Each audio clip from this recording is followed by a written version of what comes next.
The storm and the stranger. The wind howled like a wounded beast outside Marcus's hut. Snow whipped against the thick, reinforced walls, rattling the windows. It was a storm unlike any other he had seen, even on this icy, alien world. The blizzard had been raging for hours, growing fiercer with every passing minute. Marcus sat by the glowing warmth of his heater, sipping a cup of hot broth. He glanced at the scanner on his desk. The screen was alive with static and swirling white lines, a clear sign that the storm was still at its peak. But amidst the chaos, a small flickering signal appeared, a faint heat signature moving through the storm. He leaned forward, narrowing his eyes. "What the hell?" he muttered. No one else lived within 100 miles of his isolated hut. The blizzard was deadly. Stepping outside for even a minute without the right gear would mean certain death. Yet, the signal grew closer. Marcus stood, pulling on his heavy jacket and activating his thermal goggles. The signal was weak, but moving steadily. Whoever it was, they were heading straight for him, or at least trying to. He grabbed his plasma rifle, just in case, and opened the reinforced door. The cold hit him like a punch. Snowflakes swirled so thickly that he could barely see a few feet ahead. But the heat signature was clear now, staggering through the storm. A figure emerged from the white abyss, a tall, slender shape wrapped in tattered fabric, clutching something close to their chest. "Hey," Marcus called out, his voice barely audible over the wind. "Over here." The figure stumbled, then collapsed face first into the snow. Without hesitation, Marcus ran forward, his boots crunching through the icy ground. He reached the figure, a woman, though her features were hidden under layers of frost-covered cloth. She was shivering uncontrollably, her breaths shallow and rapid. "Damn it," Marcus muttered. He slung his rifle over his back and lifted her into his arms. She was light, almost too light, and her skin was cold as ice. He carried her back to the hut, kicking the door shut behind him. Inside, the warmth was immediate, a sharp contrast to the deadly cold outside. Marcus laid the woman on a makeshift cot near the heater. Carefully, he peeled away the frozen layers of fabric covering her face and body. His breath caught in his throat. She wasn't human. Her skin was a soft shade of lavender, smooth and unblemished. Her eyes, closed now, were larger than any human's, framed by long, dark lashes. A pair of faint ridges ran along her forehead, and her hands, 3 fingers and a thumb, clutched a strange metallic device. Marcus sat back, stunned. He had seen aliens before, but never this close. Most kept to their own kind, far from human settlements. What was she doing here, in the middle of nowhere, during a storm like this? The woman stirred, her eyes fluttering open. They were a striking shade of gold, glowing faintly in the dim light. When she saw Marcus, her body tensed, and her eyes widened in fear. She scrambled backward, pressing herself against the wall, her hands trembling as she pointed the metallic device at him. "Whoa, whoa." Marcus raised his hands, palms up. "I'm not going to hurt you." She didn't lower the device. Her breaths came fast, her gaze darting around the room like a trapped animal. "Stay back," she said, her voice shaky and accented. "No closer." Marcus stayed where he was, his hands still raised. "You're safe here. The storm is too dangerous. You would have died out there." The woman didn't seem to hear him.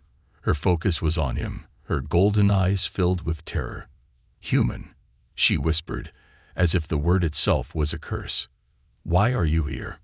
"I could ask you the same thing," Marcus said calmly. "But first, put that thing down. If it's a weapon, I don't want to find out." Her grip on the device tightened, but she didn't fire. After a tense moment, she lowered it slightly, though her body remained rigid with fear. "I can't stay here," she said. "They will find me. If you help me, they will kill you too." Marcus frowned. "Who's they?" Her eyes darted to the scanner on his desk. "Hunters. Machines. They follow the signal." "What signal?" Marcus's voice sharpened. The woman hesitated, then held up the metallic device. It is what they want. It cannot fall into their hands. Marcus stared at the device, his mind racing. Whoever, or whatever, was after her, it sounded bad. He didn't like the idea of being caught in the middle of something he didn't understand. But he couldn't just throw her out into the storm. "Listen," he said. "You're safe for now. We'll figure this out. Just trust me." Her gaze softened, just a little, but the fear didn't leave her eyes. "You don't understand," she whispered. "It's already too late." The alien's fear. Sarah sat in the corner of the hut, her body tense, her golden eyes locked onto Marcus. The metallic device she clutched pulsed faintly, casting eerie shadows on the walls. Marcus could feel her fear as though it was something tangible, a cold presence that hung in the air alongside the warmth of the heater. Marcus moved slowly, setting a steaming cup of broth on the table between them. "It's just soup," he said, keeping his voice calm. "You look like you need it." Sarah didn't reply. Her gaze flicked to the cup, then back to him. She hugged the device closer to her chest, as if it was her lifeline. "You're going to freeze solid if you don't eat something," Marcus added, leaning back in his chair. "And trust me, I'm a lot less scary than dying out there." Her golden eyes narrowed. She reached for the cup with trembling fingers, bringing it close to her lips without letting go of the device. The broth's warmth seemed to ease her shivering, but her suspicion didn't fade. Marcus studied her, leaning forward slightly. "You speak English," he said. "That's rare. Your kind usually stick to their own worlds. What brought you here?" At his words, Sarah froze. The cup stopped just short of her lips. She looked up at him, her expression hardening. "I shouldn't have come," she whispered, her voice low and strained. "I made a mistake." Marcus raised an eyebrow. "A mistake? You were half dead in that storm. If I hadn't found you." "You should have left me," she interrupted, her voice sharp. "You don't understand what's coming." Marcus sat back, crossing his arms. "Then help me understand." For a moment, silence filled the room, broken only by the faint hum of the heater. Sarah glanced at the door, her eyes lingering there as if she expected it to burst open at any moment. Her hands tightened around the device. "They're hunting me," she said finally. "Machines, built for one purpose, to kill. They track me by this." She held up the device, its faint glow illuminating her lavender skin. "They won't stop until they find me." Marcus frowned, leaning forward. "What's so important about that thing?" "It's not just a thing," she snapped, then hesitated. She sighed, her shoulders slumping. "It's a beacon. It holds the location of my people's refuge. If the hunters take it, they'll destroy us all." Marcus stared at her, his mind racing. "Then why carry it with you? Why not hide it somewhere?" "I was trying to get it off this planet," she replied, her voice trembling. "I thought I could reach a safe zone before they found me. But the storm, it forced me to land here. And now..." Her voice broke, and she looked away. Marcus ran a hand through his hair, trying to make sense of it all. "So, you're saying these hunters are on their way here? How many?" Sarah hesitated, her eyes meeting his. "Enough to turn this place into a graveyard." The weight of her words settled over Marcus like a heavy blanket. He glanced at the scanner on his desk. The heat signatures were gone now, lost in the storm's chaos, but he couldn't shake the feeling that something, or someone, was closing in. "Well," he said, breaking the silence, "if they're coming, we better be ready." Sarah looked at him as if he'd lost his mind. "You don't understand. These aren't soldiers you can fight off with a gun. They're machines. Smart, fast, and relentless. They adapt to everything." Marcus smirked faintly. "I've dealt with machines before. They bleed wires and sparks like anything else." Her expression darkened. "You're a fool if you think you can fight them alone." "Good thing I'm not alone, then," Marcus said, his tone steady. He gestured to her device. "If that thing's what they're after, we need to figure out how to destroy it or shut it down." Sarah shook her head, her grip on the beacon tightening. You don't get it. Destroying this might save us now, but it'll doom my people. Without it, they won't know where to go. They'll be stranded. Marcus exhaled sharply, leaning back in his chair. So we're stuck between saving you and leading those things right to us. Yes, she said simply. And the longer we wait, the closer they get. The room fell silent again. Marcus rubbed his temples, his mind racing. He didn't sign up for this. A quiet life on a frozen wasteland was supposed to mean no surprises, no visitors, and certainly no life or death decisions involving alien hunters and mysterious devices. But now, here he was, staring at an alien woman who looked ready to bolt at any moment, holding a beacon that could lead to his death or the end of her people. Well, he said finally, standing up, if they're coming, we need a plan. Sarah blinked, caught off guard. You're helping me. Marcus gave her a small, wry smile. Let's just say I've got a thing about bullies, whether they're human or machine. But if I'm risking my neck for this, you're going to have to trust me. She hesitated, then gave a small nod. Then we don't have much time. Outside, the wind howled louder, carrying with it a sense of foreboding. Somewhere out there, in the heart of the storm, the hunters were coming. The danger outside. The room was tense, the only sounds being the soft hum of the heater and the occasional hiss of wind against the walls. Marcus adjusted his scanner, the display flickering faintly. He was searching for any sign of movement outside, but the storm made it nearly impossible. The static on the screen reflected the chaos brewing both outside and inside the hut. Sarah sat on the edge of the cot, her body rigid, the beacon resting in her lap. She stared at it as if the device held all the answers, or all her fears. Marcus glanced over at her, noting the way her hands trembled despite the warmth of the room. You're still shaking, Marcus said, breaking the silence. It's warm enough in here. What's wrong? She didn't look up. They're close, she murmured, her voice barely above a whisper. Marcus frowned, leaning closer to the scanner. I don't see anything yet. The storm's too thick. They'd have a hard time tracking us in this mess. Sarah's head snapped up, her golden eyes sharp. You don't understand. They don't need to see. They sense. Heat, sound, movement. It doesn't matter. They'll find us. Before Marcus could reply, the scanner beeped sharply. A small faint signal appeared on the edge of the display. At first, it looked like an anomaly caused by the storm, but the signal grew stronger, more defined. Then another appeared, and another. Marcus's stomach tightened. There's something out there. Sarah stood abruptly, clutching the beacon. It's them, the hunters. The signals were fast-moving, converging toward the hut in a coordinated pattern. Marcus squinted at the display, trying to make sense of what he was seeing. How many are we talking about? Sarah hesitated, her voice strained. 3, maybe more. They travel in small packs, but what? Marcus pressed. They adapt, she said, her words heavy. They learn.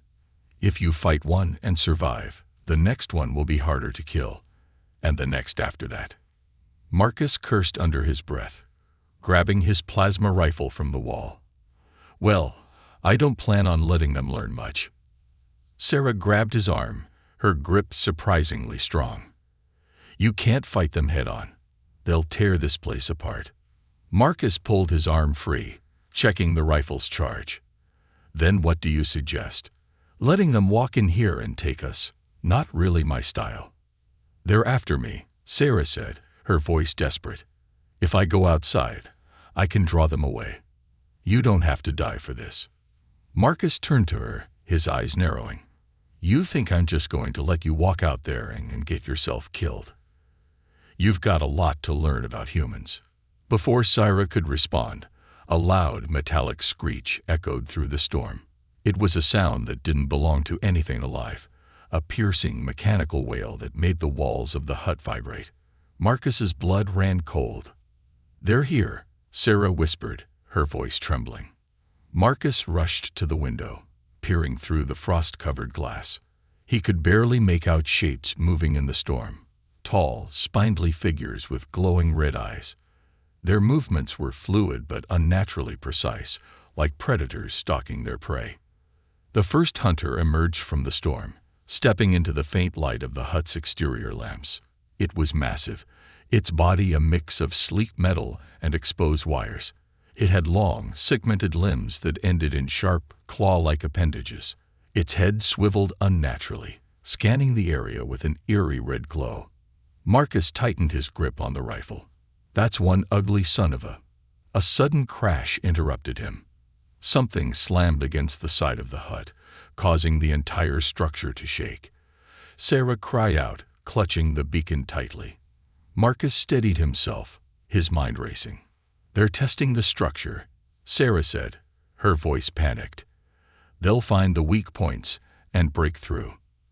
"Not if I stop them first," Marcus growled. He moved toward the door, but Sarah blocked his path. "You can't fight them," she said. "You don't know what they're capable of." Marcus stared at her, his jaw clenched. "I know enough to not sit here waiting to die." Another crash rocked the hut, this time louder, closer. The sound of tearing metal followed, and Marcus realized they were running out of time. He glanced at the beacon in Sarah's hands. "That thing," he said, pointing to it. "Can you shut it off? Block the signal." Sarah shook her head. "If I shut it off, my people will lose their location. They'll be stranded forever." Marcus cursed again, pacing the room. "So either we sit here and die, or we destroy it, and hope your people can figure out another way." Before Sarah could reply, a sharp metallic claw pierced the wall near the door, ripping a jagged hole in the reinforced panel. The red glow of the hunter's eyes shone through, scanning the interior of the hut. "Decision time," Marcus said, raising his rifle. "What's it going to be?" Sarah hesitated, her gaze darting between Marcus and the beacon. Her hands trembled, and for a moment she looked like she might drop it. But then her jaw tightened, and she stepped forward. "If we survive this," she said, her voice steady, "I'll make sure my people know what you've done." Marcus smirked faintly. "Let's focus on the survive part first." The hunter outside let out another wail, louder this time. It wasn't alone. Shadows moved in the storm, more of them closing in. Marcus took a deep breath, his heart pounding. Time to see if these things really bleed wires and sparks. The storm outside raged on, but inside the hut, the battle was about to begin. The siege begins. The hut's walls groaned under the weight of the attack. Sharp claws screeched against the metal, and another loud crash sent a shiver through the structure. The red-eyed hunters outside were relentless, their mechanical wails piercing through the howling wind. Marcus gritted his teeth, gripping his plasma rifle tightly. "They're not wasting any time, are they?" Sarah stood frozen near the heater, her golden eyes wide with terror. The beacon in her hands pulsed with a faint, steady glow. "They won't stop," she whispered. "Not until we're dead." Marcus glanced at her and then back to the door, which was beginning to buckle under the force of the hunter's assault. "Good thing I'm not planning on dying today," he said. With a sudden burst of speed, Marcus moved to a nearby storage locker and began yanking out various pieces of equipment. Grenades, thermal charges, and a set of motion sensor mines. Sarah watched him, her fear momentarily replaced with confusion. "What are you doing?" she asked. "Buying us time," Marcus replied without looking up. "This hut wasn't built for comfort. It's built to withstand storms. And worse." Another claw tore through the wall, narrowly missing a bundle of wires. Sparks flew, illuminating the room in brief, harsh flashes. Sarah flinched, clutching the beacon tighter. Marcus tossed a grenade to her. "You know how to use one of these." She caught it awkwardly, staring at it like it was a foreign object. "I've seen them before, but..." "No time for a lesson," Marcus interrupted. "Just pull the pin, throw, and don't stand too close." Before Sarah could protest, a deafening crash shook the hut. One of the hunters had ripped a large section of the wall open, its gleaming metal body silhouetted against the swirling snow outside. its glowing red eye fixed on Marcus, and with an ear-splitting screech, it lunged forward. Marcus reacted instantly, firing a shot from his plasma rifle. The energy bolt hit the hunter square in the chest, sending it staggering back. Sparks flew, but the machine quickly recalibrated, its movements becoming more deliberate. They learned fast, Marcus muttered under his breath. The hunter advanced again, but before it could reach the door, Marcus hurled a thermal charge directly at its feet. The small device beeped twice before erupting in a burst of heat and light. The explosion tore through the hunter's lower limbs, sending it crashing to the ground. Marcus turned to Sarah. "That's one down. How many more out there?" Sarah moved hesitantly to the scanner, her hands shaking. The display showed multiple heat signatures, circling the hut like wolves around prey. "At least 3 more, she said, her voice trembling.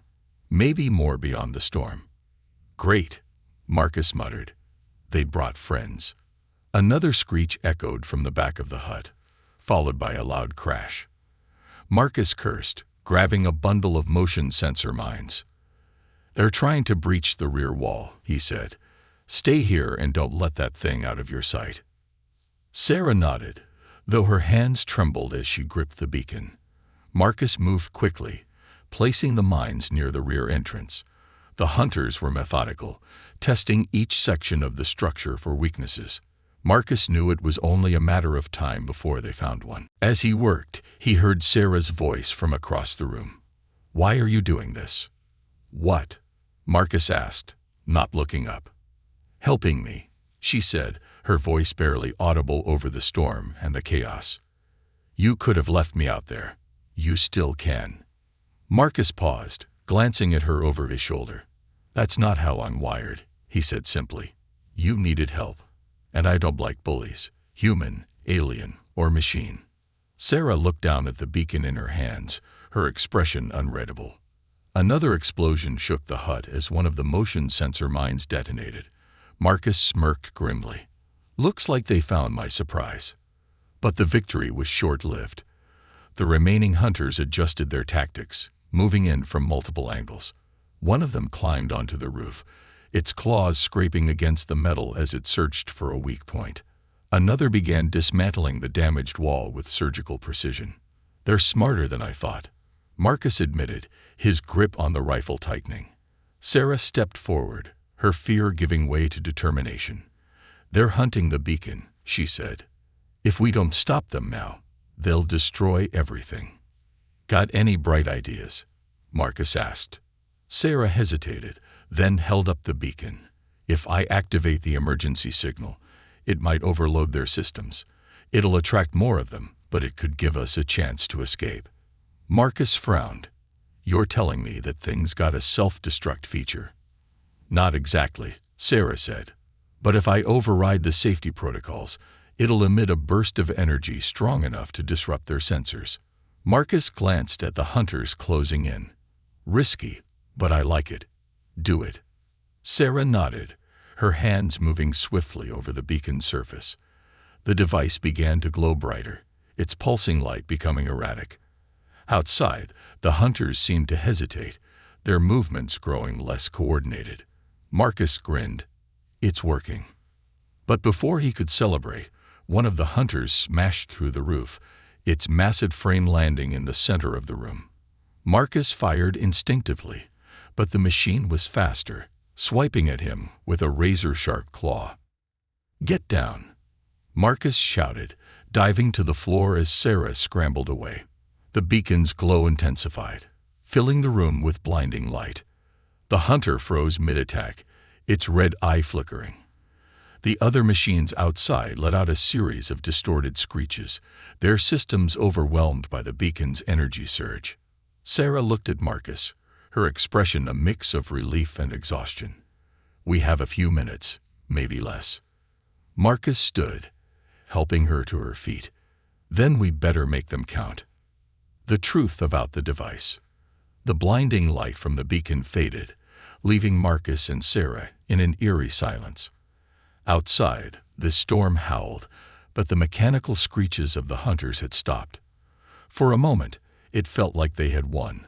But Marcus wasn't convinced.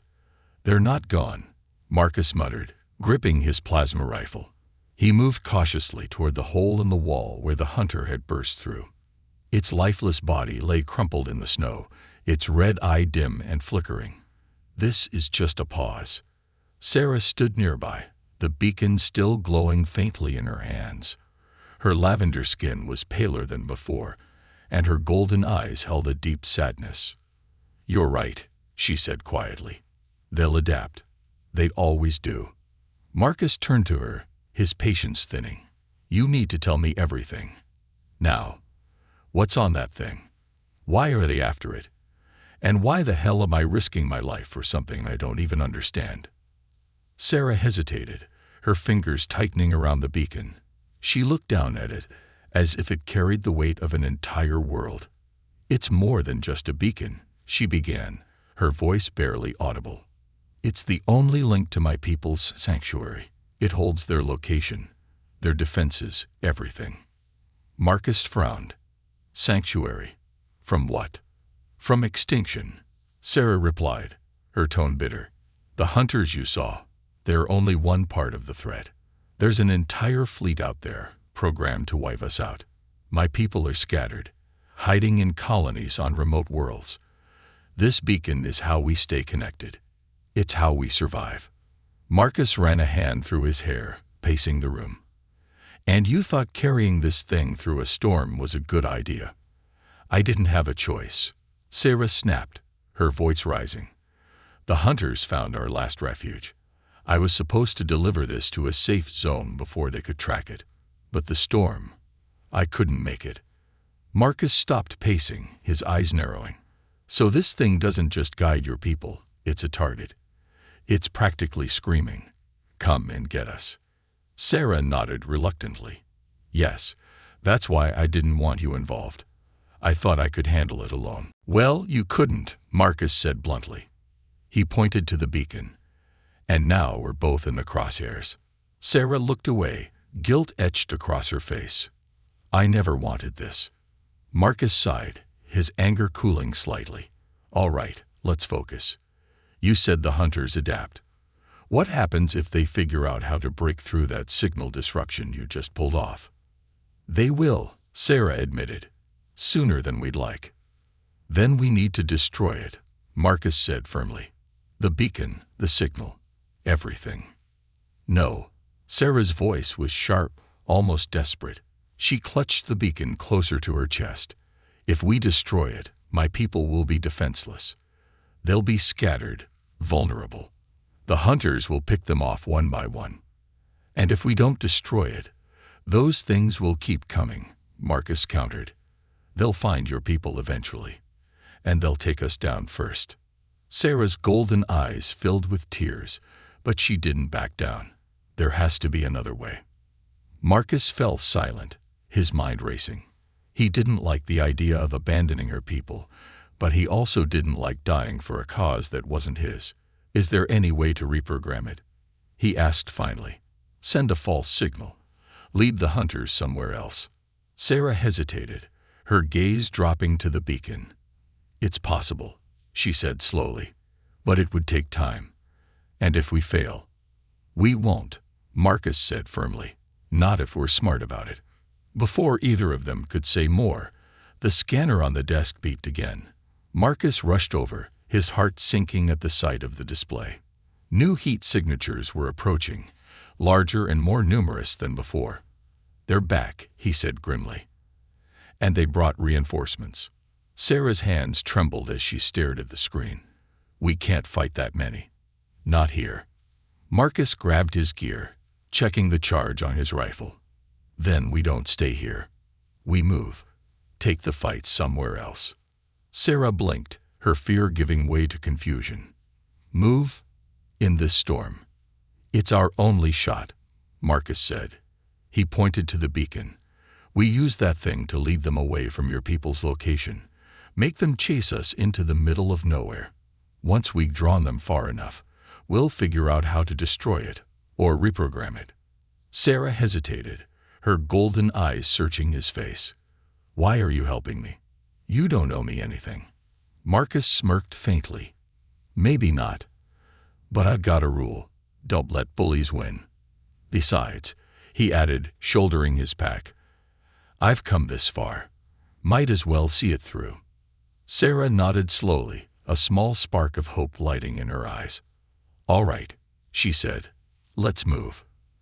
As they prepared to leave, the hut groaned under another assault from the hunters. Marcus glanced back one last time, taking in the small battered space that had been his home for years. He sighed, then turned to Sarah. Let's give them hell. Together, they stepped out into the raging storm, the hunters' glowing red eyes already visible in the distance. The battle wasn't over, it was just beginning. The desperate escape. The storm outside was relentless. Snow and wind whipped around Marcus and Sarah as they trudged through the blinding white expanse. The hut behind them was already a distant memory, its glow swallowed by the icy chaos. The beacon in Sarah's hands pulsed faintly, a rhythmic heartbeat that seemed to mock their fragile sense of safety. Marcus led the way, his plasma rifle slung over his shoulder and his thermal scanner clutched tightly in one hand. He checked it constantly, glancing back to ensure Sarah was still following. The glowing red signals of the hunters had spread out across the storm, closing in with eerie precision. How far do we need to go? Sarah asked, her voice barely audible over the wind. Far enough to make them think we're heading somewhere important, Marcus replied, his tone grim. There's an old mining field about 3 clicks east. Lots of caves and debris. We might be able to lose them there. Sarah frowned, her breath visible in the frigid air. You're counting on them falling for a trap. It's not a great plan, Marcus admitted. But it's better than letting them corner us out here. The ground beneath them was uneven, a mix of frozen rock and hidden crevices. Sarah stumbled, nearly falling, but Marcus caught her arm and steadied her. Careful, he said. This terrain's a death trap if you're not paying attention. Sarah nodded, gripping the beacon tighter. I've been through worse. Marcus raised an eyebrow, but didn't press. There was no time for conversation, only survival. The scanner beeped softly, and Marcus cursed under his breath. The hunters were getting closer, their heat signatures sharper now, cutting through the storm like predatory shadows. They're gaining, Marcus said, quickening his pace. We need to move faster. Sarah struggled to keep up, the snow dragging at her legs. We can't outrun them forever, she said. Even if we reach the mines, they'll just adapt. Then we'll adapt faster, Marcus shot back. But even as he said it, he knew the odds were against them. The first hunter appeared in the distance, its red eye cutting through the storm like a glowing beacon of death. It moved with unnatural grace, its long, spindly limbs barely touching the ground as it closed the gap. Marcus stopped abruptly, raising his rifle. Keep moving, he shouted at Sarah. I'll handle this one. No, Sarah protested, but Marcus was already firing. The plasma bolt streaked through the air, hitting the hunter in its center mass. Sparks flew, but the machine didn't stop. It adjusted, its movements becoming more fluid, more unpredictable. Damn it, Marcus muttered, firing again. This time, the shot hit one of its legs, sending it sprawling into the snow. But the victory was short-lived. Another hunter emerged from the storm, then a third. Marcus. Sarah screamed. I see them. He yelled back. Keep moving. Get to the mines. Sarah hesitated for a moment, then turned and ran. The beacon clutched against her chest. Marcus continued firing, his heart pounding as the hunters closed in. He threw a thermal grenade, the explosion sending one of the machines flying, but the others didn't falter. They moved like a pack, coordinating their attacks with terrifying efficiency. Marcus turned and ran, following Sarah's trail through the snow. The beacon's faint glow was his only guide, cutting through the storm like a distant star. The hunters were right behind him, their mechanical wails growing louder with every step. He caught up to Sarah just as the jagged outlines of the mining field came into view. Rusted equipment and abandoned structures jutted out of the snow, their shapes twisted and broken by years of neglect. Marcus pulled Sarah behind a large rock, catching his breath. "They're too close," Sarah said, her voice shaking. "We'll never lose them like this." Marcus scanned the area, his mind racing. "We don't have to lose them," he said. "We just have to slow them down." Sarah stared at him, her eyes wide. "What are you planning?" Marcus didn't answer. Instead, he began rigging the remaining thermal charges to the rusted mining equipment. He worked quickly, his hands moving with practiced precision. "When they get here, we'll lure them into the center of the field," he said. "Once they're close enough, I'll detonate these." "And what happens to us?" Sarah asked. Marcus gave her a grim smile. "We run like hell." The beacon in Sarah's hands pulsed again, brighter this time. She looked down at it, then back at Marcus. "If I boost the signal, it'll draw them in faster," she said. "But it'll also put us in more danger." Marcus hesitated, then nodded. "Do it. The faster we end this, the better." Sarah took a deep breath and adjusted the controls on the beacon. Its glow intensified, casting long shadows across the snow. Almost immediately, the hunters responded. Their wails grew louder, their movements more frantic as they converged on the beacon's location. "They're coming," Sarah said, her voice trembling. Marcus finished setting the charges and grabbed her arm. "Then let's make them regret it." They ran deeper into the mining field, weaving through the debris as the hunters closed in. The machines moved like predators, their glowing eyes scanning the area with unrelenting precision. Marcus led Sarah to a narrow crevice between two rocks, pulling her down just as the first hunter entered the field. The machines hesitated, their movements slowing as they scanned the area. Marcus held his breath, his finger hovering over the detonator. "Come on," he whispered, "just a little closer." The hunters advanced, drawn by the beacon's signal. When they reached the center of the field, Marcus pressed the button. The charges detonated in a blinding flash, the explosion shaking the ground and sending shards of metal and debris flying in every direction. Marcus and Sarah shielded themselves from the blast, the heat searing their exposed skin. When the dust settled, the field was silent. The hunters were gone, their remains scattered across the snow. Marcus stood slowly, his legs shaking. He looked at Sarah, who was still clutching the beacon. "That bought us time," he said, "but they'll send more." Sarah nodded, her expression grim. "Then we keep moving." Together, they turned and disappeared into the storm, knowing the battle was far from over. A fragile alliance. The storm had lessened, but the world outside was no less hostile. Marcus and Sarah trudged through the frozen wasteland, their breaths visible in the cold, their bodies weary from the relentless pursuit. The mining field was far behind them now, a graveyard of shattered machines and scorched earth. But the beacon's faint pulse in Sarah's hands reminded them that their fight was far from over.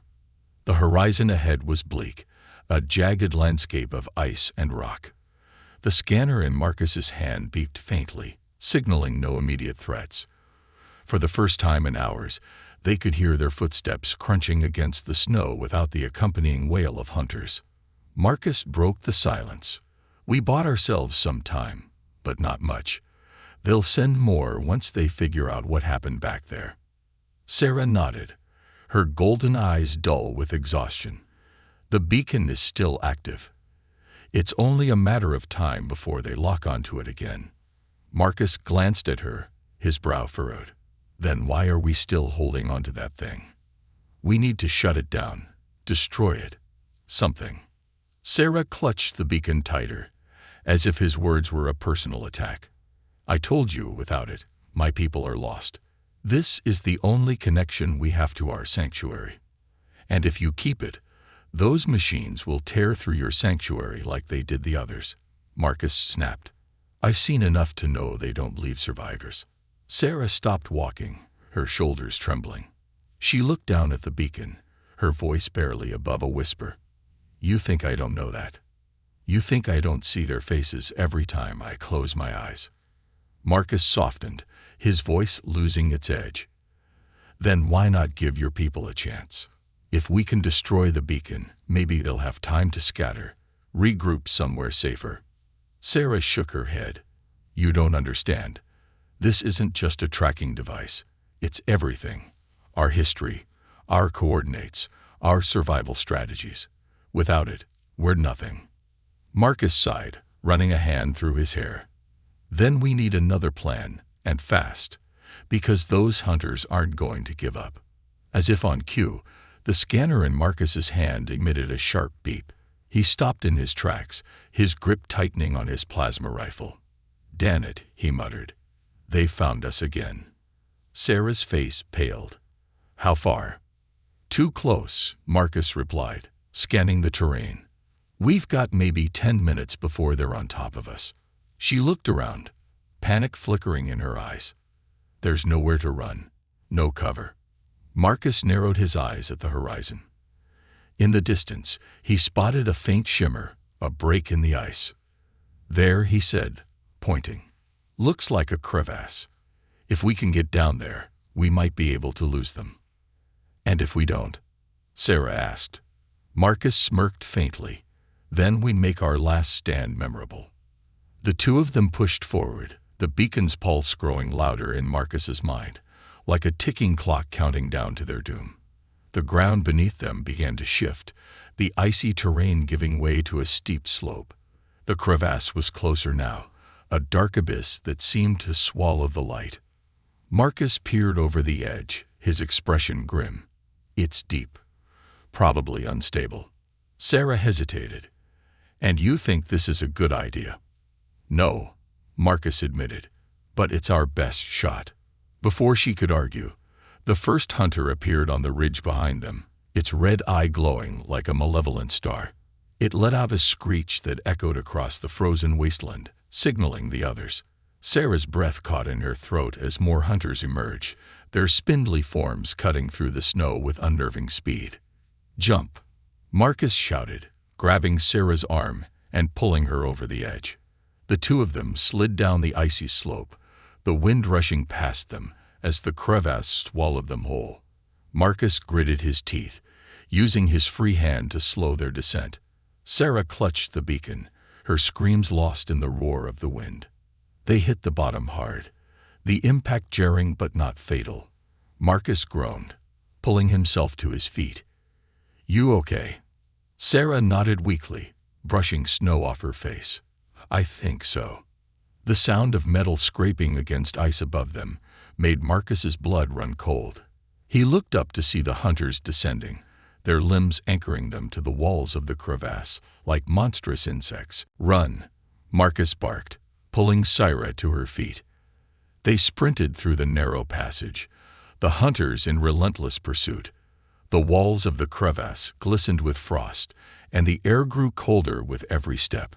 Marcus glanced back, firing a few shots from his rifle to slow the machines, but they adapted quickly, dodging his attacks with unsettling precision.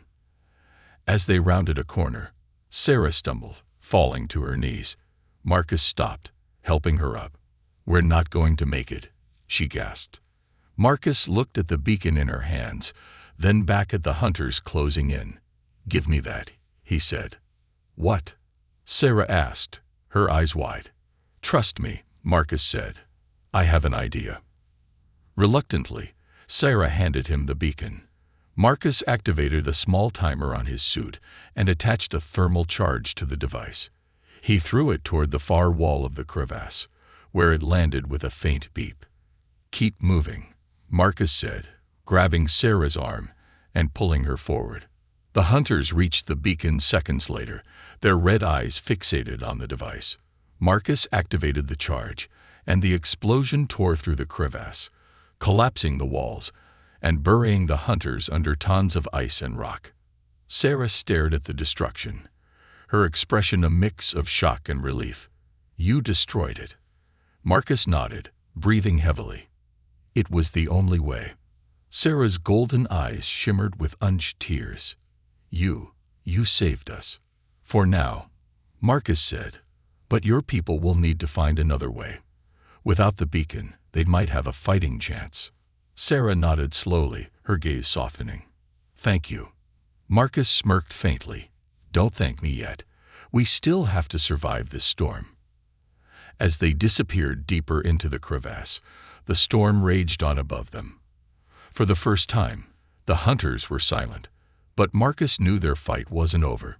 It was just the beginning of a fragile alliance that would shape the fate of Sarah's people, and perhaps his own.